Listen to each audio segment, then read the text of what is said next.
from Wakefield, it's the Nolan Garnett Show. I enjoy Nolan. Let's get this week Mark London to the show. And now, ladies and gentlemen, here's Nolan. And welcome back, ladies and gentlemen, to another edition of the show. Joining me this week is a very special guest. But before I announce who it is, I just want to say hopefully you've enjoyed everything the last few episodes, David Leaf, and a few coming out in the near future. A friend of my guest, Stephen Kalinich, was just on, so hopefully you enjoyed that episode. But besides that, this is a new week and a new episode, and my guest coming from Southern California. You may know of his work in friendship with Stephen Kalinich, Al Jardine, Rodney Bingenheimer, the Monkees. I'm trying to think who else. He did some work with Nancy Sinatra, the Beach Boys, and especially Brian Wilson for the last 24 years. He is the one and only Mr. Mark London. Mark, how are we today? Hey, don't forget Vampira. Exactly. He I left want out Mila Nurmi. Yeah, that was a fun one. I was able to do a really nice poster for her before she passed away. She was not doing well financially. And I threw something together for her for a convention that was coming up in Hollywood. And she was able to make a few grand. And that really made me happy. Yeah, that's good that you can do something happy for someone while they might not be able to do anything physically. With the guests I've had on in general, I always like this kind of start like this, not to put a damper on things, but the last 2 years have sort of been interesting, exciting to some degree now that things are going back to normal, but also craziness. So for you at this point, 2 years later into this whole weird situation we're all in, how's life been for Mark London? It's been groovy, so far I'm what they call, knock on wood, a novid. That means I never got COVID. So either that means because I smoked so many cigarettes in the 70s and the 80s, the virus on my lung, I just got lucky. And it was probably all the above. I'm the guy that was spraying his shoe Lysol when I'd go to the gas station. So I was a Sure. little extra paranoid, but yeah, it's been a weird Twilight Zone episode with what's going on in the world and what's going on uh, in the planet. I mean, Yeah. just everything has just been like a science fiction film, Sure. and I lost a few friends, sadly, gained a few good new ones, and it's life, isn't it? But art wise, I don't know when people say, talking about being an artist or this or that. I don't know what it's like not to be, Right. because I was kicked out of my English class for drawing on my notebook, and I was Sure. drawing choppers and monsters on other kids' notebooks for a quarter when I was in sixth and fifth grade. And I've never known, I just didn't know you could make a living at it. Sure. Now I draw on Universal Music and Capitol Records notebooks. Yeah. And so it's the same thing that my English teacher used to say, you're going to end up stacking tuna fish cans at Gelson's. That's a supermarket out here. And I Yeah. finally called her after I did my first album, and I said, well, you were right. I am stacking the tuna fish cans at the market, but they're in my cart. And she goes, well, because I'm really glad you ended up making a living at it, because I didn't know if there's going to be any hope for you. Sure. But I played drums for about 20 years, 25 years also. I played since I was 5 years old, and ended up playing with a few bands. Nothing of great notoriety. I did Sure. get to audition for Alice Cooper, and I played a little bit with Sylvain from the New York Dolls for about a year, or about 9 months, something like that. And when the band that I was in ended up breaking up, and we were doing a demo in the studio, that band was called Grace Period. All right. Um, the guitar player ended up going to REM and then the Goo Goo Dolls. But I just had enough of like dragging drums in a club when you're Sure. 30, and it's like getting really old. Yeah. And if it does, you just got to get lucky. But all my friends that did make it in bands back in those days, they did it when they were young, and it just happened. They just got lucky, and it happened. And they had talent, of course, because you can't make it in the business without talent. Sure. But I just didn't find that band, so I just ended up going back to art. I'd been working at my dad's factory. Even when I was playing drums, my dad had a cosmetics packaging factory. So I was doing logos and doing packages for, I remember doing some shampoo bottle packages for Pierre Cardin that I designed. And a lot of logos and just, he did cosmetic packaging, like gifts with purchase, like when you buy Ralph Lauren cologne at the department store, you'd leave with a bag, those Okay. kind of things. And so I was always in design in one way or another. And then when I guess probably this was back, by the way, in the old days when it was grid paper and graph paper and whiteout and press on letters and a lot of rulers and rapidograph pens. It was the old school of doing Sure. it. And then when the computers came in, it didn't click with me. I didn't understand how a computer could make art. It just didn't make sense to me.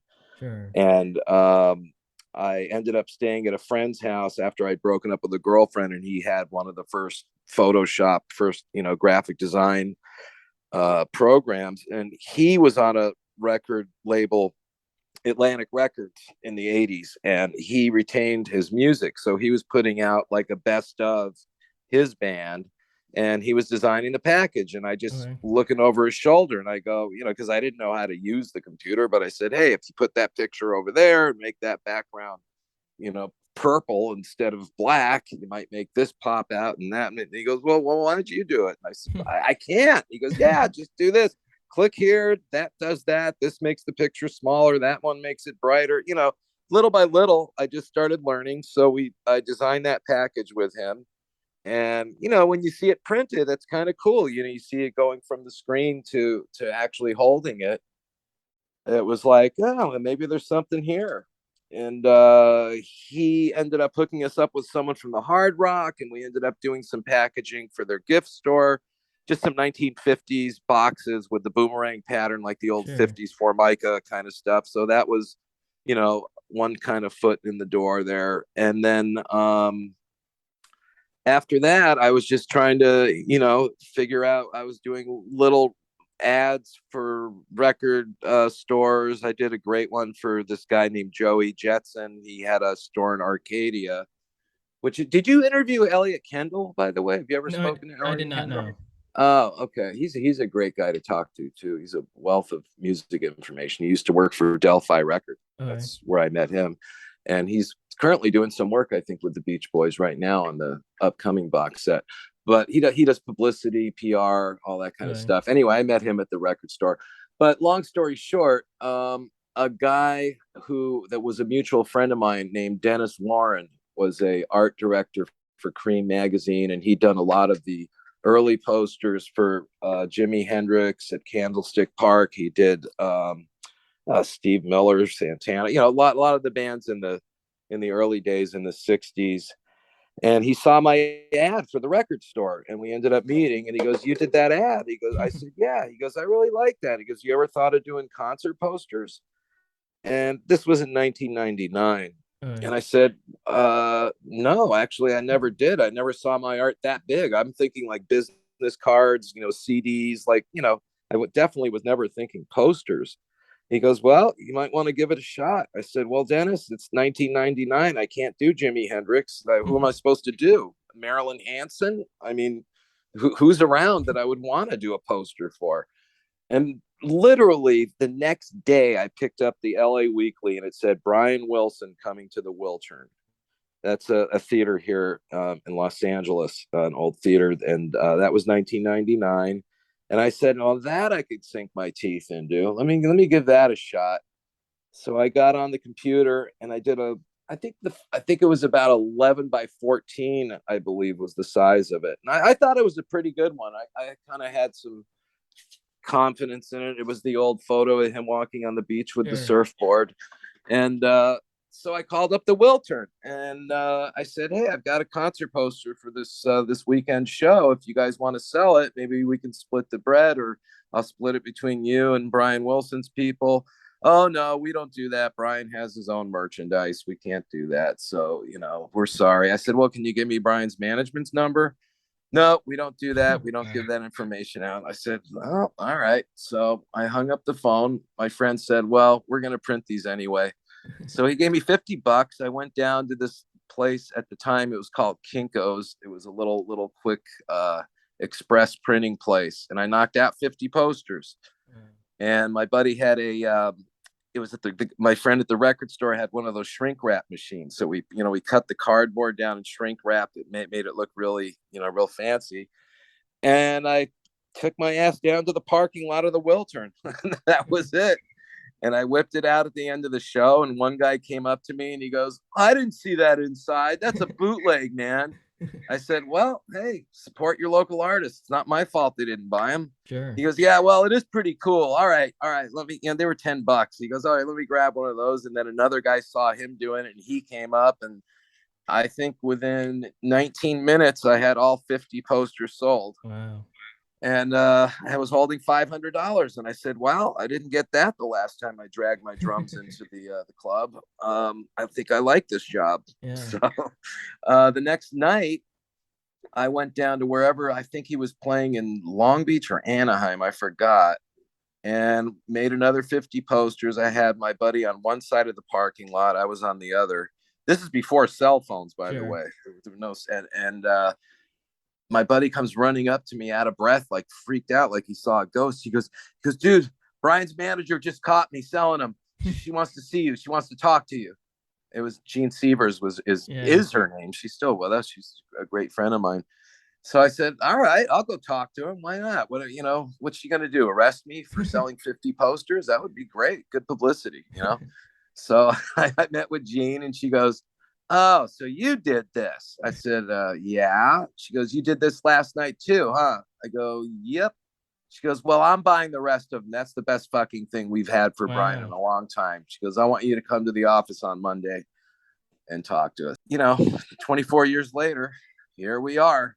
Do you think though, like in one aspect, like the career that you've had in designing and artwork has been more special, seeing as you took a approach that wasn't through art school and was more of getting your foot into the door, and one successful venture led to the next one? Yeah, I'll be honest. I tried to go to art school. I did go to UCLA Extension for a while, which I thought was really groovy because the editor, the art director of Los Angeles Magazine at that time was teaching. But after like the fourth class, I was talking to my dad about it.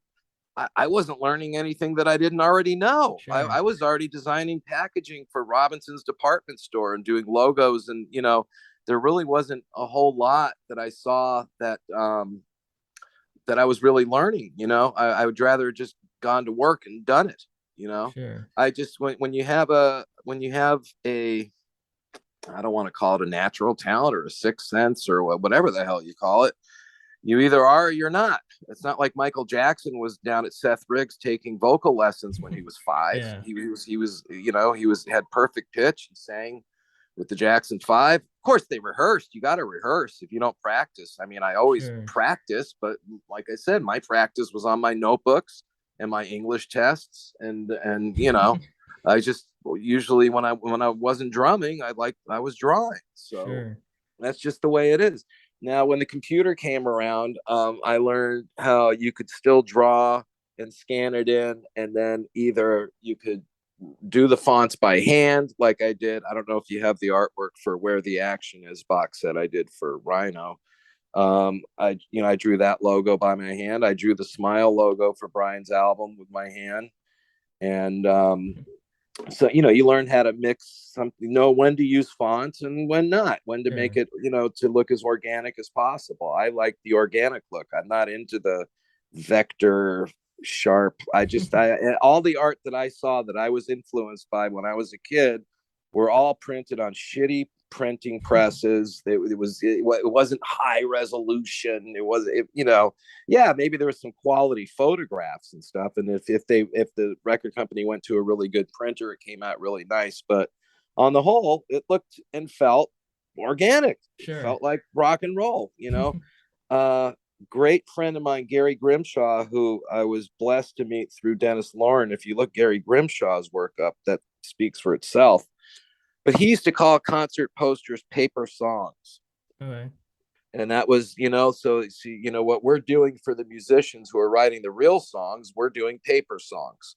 So sometimes, when you see a concert poster, you can hear, if you can look at a concert poster and hear the person's music in your head, you did something right. Sure. You get it, you know, when it gives you the right vibe. And you've mentioned it not just here, but other interviews you've done and elsewhere, that you've been working with Brian for so many years. And regardless if it's just Brian or any other artist you've worked with, or personality, you mentioned making it look different. How do you make sure that although the quality is staying the same, a high level, what it looks like it is different and quote unquote better than what you previously just did for that artist? Well, I mean, you don't just knock it out. It's not like you push a button and I'd lost a couple girlfriends that way. They loved that I was a graphic designer. They loved the art that I did. Then when I'd get a job and I had to disappear for a week or two to do the job, oh, you got to go do that art stuff. Yeah. Well, I wish it was that easy to just push a button on a computer and spit out a tour book, but Yeah. I went through probably 10 or 12 different covers for that one, maybe 30 different pictures, maybe, it doesn't just come out like that. Sure. And it's an organic process. I'm always looking to use different fonts that nobody's used before, different lettering that captures the vibe. I try to stay a step ahead. Sure. I like staying a step ahead. And even if it's something that maybe was done before a long time ago, people might not remember it. And sometimes Sure. it's great to bring it back. You know what I mean? So if the question is how to keep it different for 24 years, wish I knew the answer.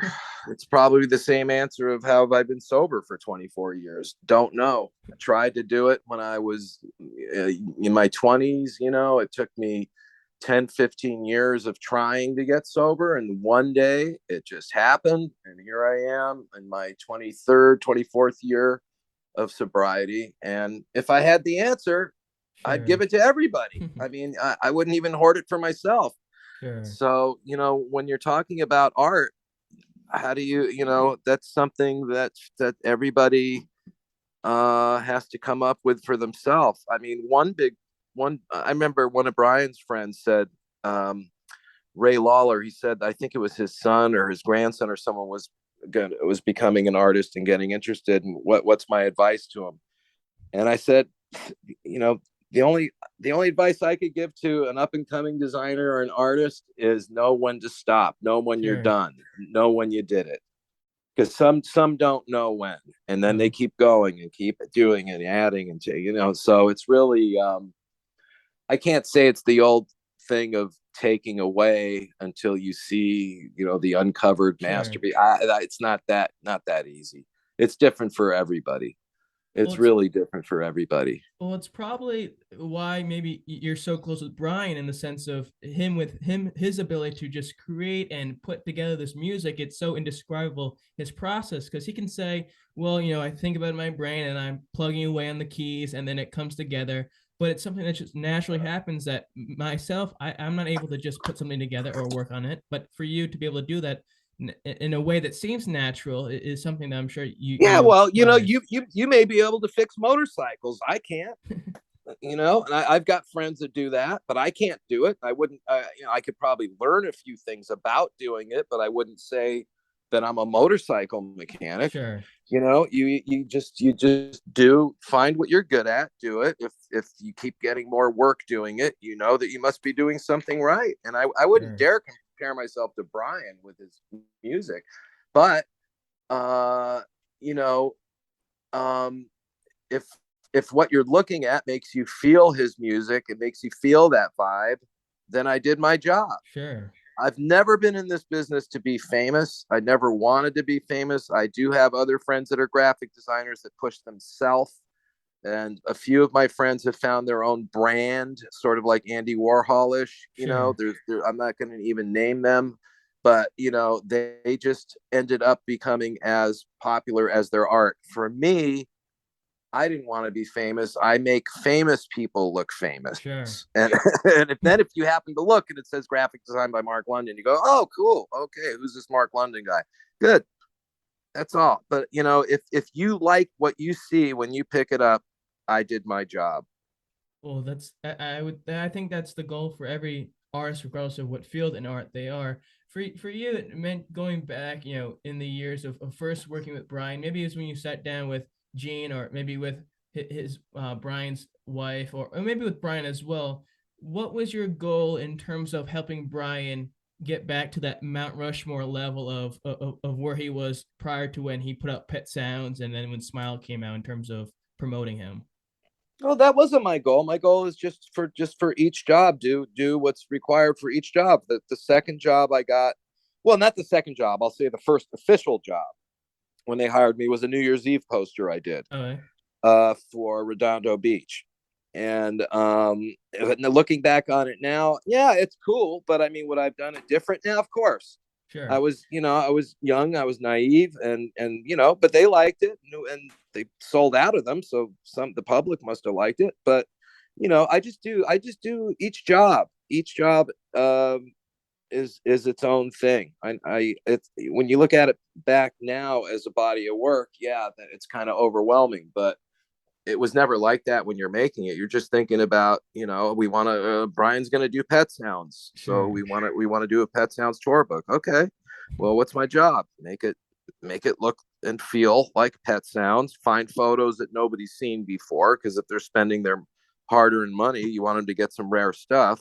Sure. Although, back when I started in 99, the internet was just really starting to explode, and you didn't expect that people were just going to be scanning the stuff and putting it up.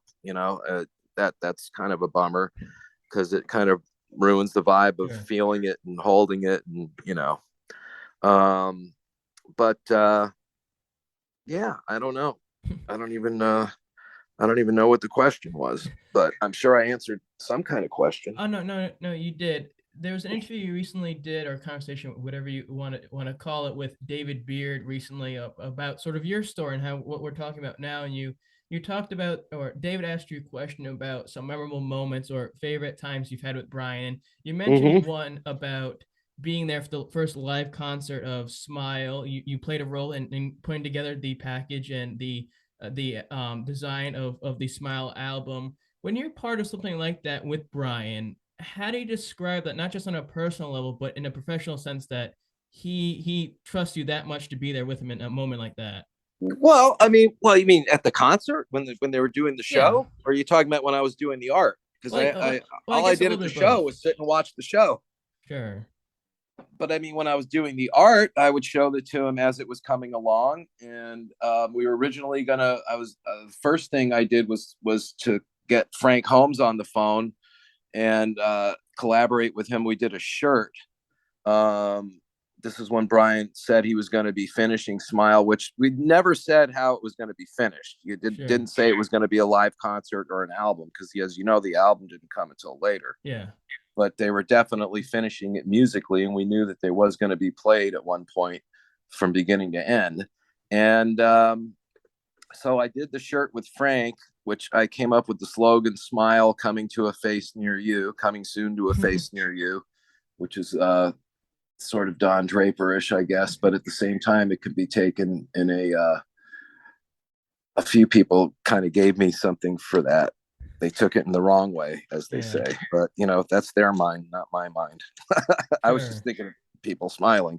But so we did that, and then we did a poster, I believe. But then when it came time for Frank to meet with Brian and Van Dyke, I think it just didn't work out with the fees and what he was expecting and what he thought it was going to be, and the negotiations broke down, as we say, and the whole thing was dumped in my lap. Now, in hindsight, it was perfect, because when we did the Smile box set, the big one, the 3D one, which Tom Rashawn did masterfully in 3D, the light up box. Do you have one of those? I do not. I do not have Smile in my possession in a physical copy. I have it, downloaded on Spotify or whatever it may be. Yeah, but the box set's called the Smile Sessions, Sure. Sure. put together with Alan Boyd and stuff. And Tom Rashawn was responsible for the art direction on that, and I think that was he was robbed of a Grammy from that, because it's unbelievable. He took Frank Holmes' artwork and turned it into 3D, Interesting. and there's a light inside, so you get a light inside the Smile shop. Yeah, so the project was put in my lap, and it was like, oh boy, here we go. It was a lot of sweating, Sure. a lot of, I could feel the anticipation of the world waiting for this. Now, bear in mind, I wasn't designing the album. This was going to be, this was the tour program and the merchandise and Okay. stuff. The first thing I did is it turns out that Frank Holmes didn't do the original lettering on the Hmm. Beach Boys Smile record. It was done by someone at Capitol Records that we've yet to find who did it in '66. So I just drew my own hand version of a logo with the same colors and the same vibe, so you would know it's the same project. If I was just to start with like old English letters or something completely whacked out, you wouldn't even have known. You would have known it's the same project because they were Sure. writing about it and talking about it, but I wanted to give it the feeling. So it worked out perfect the way my stuff came out, and it worked out awesome the way Frank's stuff ended up coming out, because they did end up using all of his original artwork and more, and it was incredible because he's a master. I love Sure. Frank's work.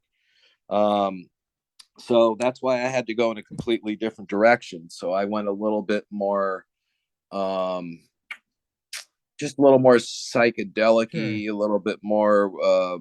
I used a lot of little cutouts from agricultural catalogs and stuff that Van Dyke Parks would be referencing in the songs Okay. lyrically. I think I gave it a pretty good feel. I mean, when you look at the package now, the CD and stuff. But for the tour book, the whole thing was to find, again, pictures that nobody'd seen before. So we went to Guy Webster. We went to David Leaf, had a great archive of Jasper Daly stuff.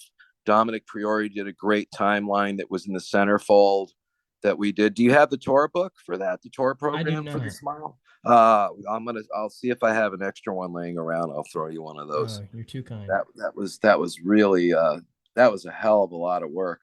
But you know what? Hunter Thompson, one of my favorite authors, had a saying: "When the going gets weird, the weird turn pro." And having Brian Wilson's Smile suddenly dumped in my lap was weird, and I Sure. had to turn pro real fast. So it came together, and it was great, and I had a blast doing it. And worked with Melinda on the cover of the tour book. I went to all these antique stores and antique marts and stuff, and I found all these little pieces and knickknacks from all different centuries to put together, and each one represented a song on the album. Sure. And you'd have to look it up. I don't know if you have the art with you of the Smile tour book cover, but that's what I did for that. It's more of assemblage collage, I guess you'd call it. And it worked, and Sure. everybody was happy. And yeah, definitely the highlight was flying over to England with Brian and Mel, and witnessing that first night. It was just everybody was just transformed, inside. It was a very, very high spiritual experience.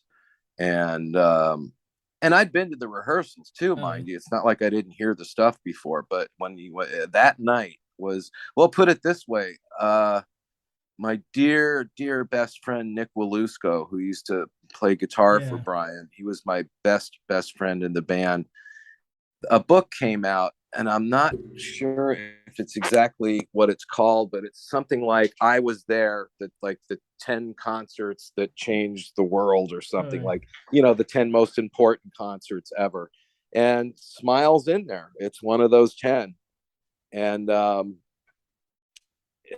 just for Nick to see that before he went, I got him a copy of that book for Christmas, and that really blew his mind, sure. because it was an important night, and it'll forever be one of the landmarks in music history.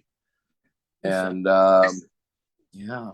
now, what I want to try to do to my best ability, I want to try to pull up some of this artwork that at least I think most of it is what you have done from the links that you had sent me. Uh-huh. So this is the first post you did about the Will Turn Theater '99 that you talked about, that I'm sure to this day still holds a lot of value to yourself. I'll tell you something interesting about that. I went with Rodney Bingenheimer to see Liam Gallagher play there, and we happened to enter through the back where the security is, the backstage area. And you know what's back there framed? This poster? You bet. The poster they wouldn't let me sell there. Wow. So I got a big Unbelievable. kick out of that. Sure. And then So let's go that's to the next one. Hold on. Then there's the smile stuff. The smile album. I don't know if this is the one which the one this is from the album. yeah, that's from Brian's Smile album. And originally, what I wanted, but for some reason the record company wasn't able to do, I wanted what you're looking at on the right. I don't know where that came from. It looks like it's stretched out a little too much. It's supposed to be perfectly square, but I wanted the Smile letters on the album. It's foil stamped blue. Okay. I don't know if you have the physical LP, the 12-inch, and the CD also. It's blue foil stamp. But I originally wanted it to be blue mirror. So when you picked it up at the store and you saw Smile, you did smile. And you could see your smile in the smile. You know what I mean? That would have been a little more psychedelic. To me, that's what I wanted to do. But I was just glad to get the foil stamp and the embossing. But yeah. There's the one. Did you do this? I don't know why these on my, maybe it's the way I'm looking at it on my phone, but these all look stretched out. Like this looks left to right, like somebody stretched it like silly putty. It's actually a movie poster, but it looks like it was stretched out. But anyways, that was for Rodney's documentary, Mare of the Sunset Strip. And that isn't what it looked like when I designed it, but it's what it looked like after somebody stretched it out. And then some of these. Okay, that's a little bit more. The one on the right's a little squeezed in, but the one on the left was a tour book I did with my great friend Andrew Sandoval, who's also worked with me on Beach Boy projects and stuff with Brian.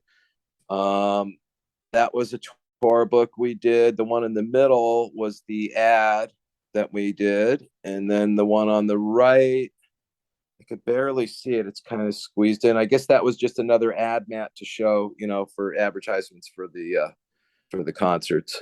For these though, I mean, you see in all three photos, there's some different iterations of the bands, and looking online, there's some different versions of the bands. Does that play any role in your work when you did stuff for the Monkees? Well, I work a lot with Andrew, and if he wants to use the Monkees logo, we use it like we did on the left and the one in the middle for the 50th anniversary. Obviously people are familiar with that logo, and then the one on the right, I just did my own thing. It's each job is just I think the one in the middle is supposed to kind of resemble the cutout record that was on the back of a cereal box, I believe. And that was the Good Times tour. I mean, Andrew and I are a great team working together. He's one of those rare guys where it's like he'll tell me he always kind of has a vibe of what he wants. Sometimes he'll say, "Go wild, do your thing," and just hand me a bunch of pictures. And then sometimes he'll say, "I'd like this kind of a design," or But it's very easy for people to say what they don't want. It's not easy for a lot of people to say what they're seeing in their head, kind of a vibe. So that those people that do know what they want are way easier to work with. Let me go to the next one. Okay, let's do this. And then this one, I read something about the Nancy Sinatra, this one. Do you have a story about this one? Yeah, I wanted that to be the cover of her laying on the orange. It was Nancy Sinatra, California Girl, but the Disney people ended up doing their own art. And luckily, my friend Hal Lifson, who was managing Nancy, got the artwork on the disc. That's not my lettering. I didn't like the lettering at all. I would have done probably something a little bit closer to the one on the right. The one on the right is just a piece that I did for Nancy's birthday, just as a happy birthday thing. But the composition I put together of her on the orange slice, which was Nancy Sinatra, California Girl, that was the name of the album. I thought it was cool. I don't know, but I'm just grateful it made it on the disc. There's Dick Dale. That was a real early one I did. That one I think I had 2 days to put together, but he dug it. Go-Go's B-52s, I was called by that promoter. They're called the Electric the Electric Factory, I believe. Okay. Electric Factory concerts. Yeah, they called me to do that. And so I thought that was kind of funky with the lady getting her hair done on the moon. Sure. Yeah, let's That go was a back fun one. and then Beck, and then the Al Jardine one. Beck was there's a producer here, and I think his name was Norwood. There was a real famous house here in LA where this guy had like 50 statues of David on his lawn, like the real statue of David, you Okay. know.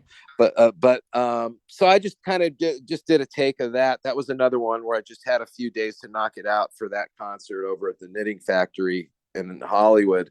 So I just stuck a guitar in David's arms, and anyone that lived in LA was in on the joke, because Sure. that was my tribute to the guy's house. Postcard from California for Al. Um, that was I was given just the art of him with the guitar. Okay. That was done. I got that from Trish Campo. She was working with Al at the time. She was Ed Roach's Yeah. ex-wife, and she used to work for Brother Records as well. And I just came up with the rest. I stuck a bunch of cool postcards that related to the songs, and Al and I worked on that together for quite a long time. That album took a long time to come out, but he was Sure. really happy with the end result, and I'm still happy with it. I dig the colors on it, and I think it speaks for itself. Well, now And it's coming back out for a re-release of the album. I think it it just is. recently, within the last few days. Yes, it is. Yes, it is. Which Yeah, is that's Al's first and only solo up record. well, hopefully he does another one soon because he definitely has the talent to still have a voice 6 years What a later singing. voice. Incredible. And Incredible. And his kids are great too. of course, Matt Jardine blew my dad out of the way twice the time I've seen him play with Brian. They're just all incredible. Yeah, And then these ones, absolutely. I believe yeah, I think you had talked about in a previous interview, you did maybe the one on the far right, and then the one in the middle is the one that they actually did. We were just me and that Tom Rashawn, that was the last assignment that he gave me. He and I kind of brainstormed on that, and he said wouldn't that be cool if we did it like a high school yearbook Sure. kind of a thing. And then he left Capitol, and I even though I kept him in the loop with everything I was doing, I just kind of ran with it. But we were thinking of different names for it, and I think West Coast Story was one of the first ones we came up with. But then I went to a flea market, and I got this funky little pin. It might be on my Facebook page somewhere, but it was from the 60s, and it just says Made in California. And I just said, hey, Yeah. I like that, and I went to the Capitol Tower when everybody was still there, and I just threw that on Tom's desk, and I go, there's the title to Yeah. the record. But Made in California. So that was how that came about. Then the Beach Boys 50th. That's the tour book. That looks squeezed in too. That's squeezed in. That's supposed to be square, like the art on the right. sure. But that was the tour book I did for those guys. We found a bunch of really rare photos, and I'm still really happy with that one. Well, to be part of the 50th anniversary in that capacity, also to create this for them, I'm sure was a highlight for you as well.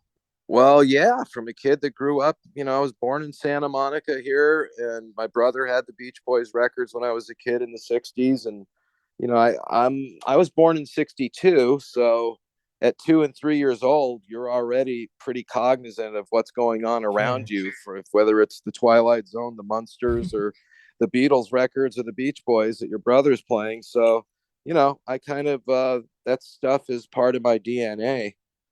Well, And it's the best. It's the best music. it's pretty damn amazing. Yeah, could say that again. Let's go to the next one. And then you had some of these, I believe you had done. I did all of them. The one on the left, I did that for the Zombies. That was a great tour, Brian and the Zombies. I came up with that Something Great from '68 because the Zombies were doing Odyssey and Oracle, and Brian was doing Sure. a lot of the songs from that era. And then the Hollywood Bowl poster in the middle is a series of five, I think it was 5 or 6 posters. I can't remember. I did a similar one with different colors for each venue. One was San Francisco, one was Royal Albert Hall, the Hollywood Bowl, and I came up with the little images of the venues in the middle. I would change that middle art right, like right above where it says Hollywood Bowl. I got that little old graphic of the Hollywood Bowl. So that was a series of, I think, 5 posters, I believe. The one on the right was a T-shirt design, and then you have this one, and then you have the today one nowadays. And I found this picture that I'm curious to hear about the Brian Wilson dolls. Well, I wanted to do when the Pet Sounds let's see, was it the 25th anniversary? I'm trying to remember when the doll was made. Do you have any information when that was made? I think it was the 25th anniversary of Pet Sounds. I'm not sure. Pretty sure it was. Or was the 40th anniversary? I don't remember. It was an anniversary of Pet Sounds. And I wanted to do a coffee table book, but Capitol Records didn't want to do it. So it just so happened that my printer, Danny, that I've been using since 1999, knew a guy that made those action figures. And I said, well, you know what? If we're not going to do a coffee table book, we got to do something different for this thing, not something that, you know, another tour book that people can take pictures of and put up on the internet. This, you know, I want something people can hold, and you know, something that they can't rip off. But so yeah, we did the if you look on eBay, they were starting out, I think, like at $100 or $175. I forgot how much they were selling for originally, and people were going, this is crazy, this is so much money. Well, now they're $2 grand, $3 grand, $5 grand. You know, and we did a limited amount of those. But I mean, I found my friend that had the fabric company, and I got the exact fabric that Brian was wearing, and I had to have it at a scale size, so it looked like the pants he's wearing on the album cover. If you take the doll out, he's even got the brown boots. And I even think I made the pea coat a 60s pea coat. It's a different cut than a regular pea coat. And I think I even put the Eagles on the buttons that he had on the jacket. I mean, I went really nuts with the details on that one. The one on the left, that was just a graphic I did that's similar to the tour book that you had. That was just for Brian's birthday when we did the video tribute with Bob Dylan and all the guys saying happy birthday to Brian. Well, those are the pictures that I have, but that video package, or the video of the people saying happy birthday to him and wishing him best of luck, it speaks to the testament of his ability still to this day to have an influence on people, to have all those talents from the beginning of his time to nowadays, wish him happy birthday and still care for him. It's just, you know, an amazing thing to see in and of itself. I've never met an artist that didn't love Brian and worship what he's done. And you know, everyone from Paul McCartney, you know, they will obviously both love each other's work. And I went with Brian once to Elton John's house in England. I went on a tour with Brian as his assistant, and we did the White Tiara Ball, which is an AIDS benefit where they raise millions of dollars for AIDS, and Brian was the band. And Elton's property was incredible. I mean, we're talking miles of property, and he built an actual beach house for this event for Brian. A white beach house. And I could just see how much he loved Brian. In fact, Carl and Billy Hinchy and I think Bruce Johnson, I think they sing backup on Don't Let the Sun Go Down on Me. Was that the one? Yeah, that was the song. Yeah. So, you know, Elton's always said his background harmonies were all Brian. Now, before I leave, and once again, thank you so much, Mark, for doing this, I want to end on a little game called the One Word Challenge. And this little game, I'll throw out a few names of people, places, or things that you have some connection to, and to do your best to say either a word or two or a sentence that best comes to mind when you hear that phrase. So are you ready? No, but go for it. Santa Monica, California. Born and raised. Royal Albert Hall. Smile. And then, no, you know what? I'm gonna strike that. Royal Albert Hall. I'll tell you a great Oh, I'm supposed to be 2 words. Royal Albert Hall. Whatever best comes to mind when you hear Royal Okay, Albert because Hall. we did Smile at Royal Festival Hall. Royal Albert Hall, 2 words. Stephen Kalinich. He'll know why I said that. Sure. Smile. Sweating. Van Dyke Parks. Oh, genius. Incredible. Inspirational. Darian Sahanaja. Masterful musician. And last but certainly never least in this cosmic universe we all live in, Mark London. Whatever you think. I like that. Well, sir, I want to thank you for being generous with your time and taking the time, of course, to do this and give me a little peek and insight into your journey through music and the California world that is out there, and your relationship with Brian. It truly has been a treat for me. So thanks again. Well, I really appreciate it, but enough about me. Let's talk about me. No, I'm just kidding. I really appreciate this. I don't do these things that often. I did the one with David Beard. I've known David for a long time. He's been keeping that magazine going and doing a great service to the Beach Boys fans. And that's an incredible thing in itself. And when young guys like you who don't know what paperback writer is get into Brian's music and the music of the 60s and I think it's incredible that you even get it and love it. And and you're going to be able to pass it on to the next generation. Sure. That's really admirable, and you should be proud of what you're doing. Well, I try my best. I only aim to please not just myself, but hopefully others who find what I'm trying to do interesting to some degree. So thank you for the compliments. They're truly appreciated. Yeah, well, I'm honored that you asked me, because I never really think of myself that way, and as anybody would care. But thanks for caring. I really appreciate it. Of course. Well, as I usually say, everyone out there who enjoy this, because who the heck wouldn't, do yourself a favor, subscribe, follow, comment, share, all that fun jazz. So really grow this. So down the line, whatever it may be, I'm sure in the near future, when my guest Mark London wins a big, humongous artwork for his next project related to Brian, you're going to say, oh my gosh, I should have subscribed and followed during that time. Mark, are you working on anything now that you'd like to share or put out there for people to look out for in the near future? Yeah, I'm working on a nonprofit telethon to teach Mark London how to use Zoom. That's what we're doing right now. Call in with your pledges, and maybe you can see my face one day.